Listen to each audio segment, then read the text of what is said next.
I was born up here in North Philadelphia, just a few blocks down the street. And, if you look straight down 17th Street, you can see Center City. You see those big, tall buildings? Well, when I was growing up, they weren't even there. When I was a little girl, you see all these empty lots like outside the fence here and all along the streets and the avenues and everything? Well, they were all houses, and along Susquehanna Avenue, there were a lot of stores.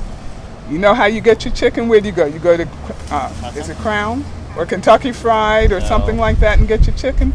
No, we had a store on the avenue here that sold live chickens. Yeah, live chickens. They went, flap, flap, flap, flap, flap. People would go down to the river, go down to the Schuylkill and catch catfish and shad and stuff like that and bring it to my grandmother still alive, and she would put them into the kitchen, in the kitchen sink. You go to the supermarket with your mother or your grandmother or whatever, and you see rows and rows and rows of food and everything, and lots of choices. Well, to get the choices on Susquehanna, you had to go to the baker, you had to go to the fish market, you had to go to the meat market, you went to the grocers to get your fresh vegetables. The Iceman would come, the wagon came with the horse, and the man would come singing a song, Iceman, Iceman. The vegetable man would come through sometimes and he would say, I have red ripe strawberries, I have fresh watermelon or whatever.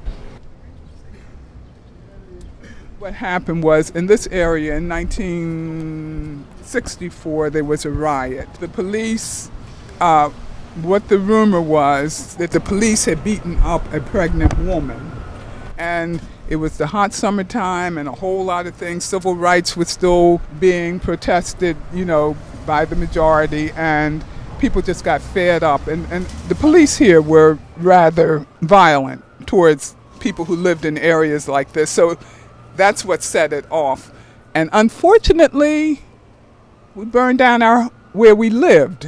And all those stores that gave services to us, the ones that weren't burned down, they just sold them and moved on or just closed them up and abandoned them. And that's why you see so many vacant lots and vacant stores and everything. There were no bookstores, so you don't know how lucky you are to have Treehouse Books right here.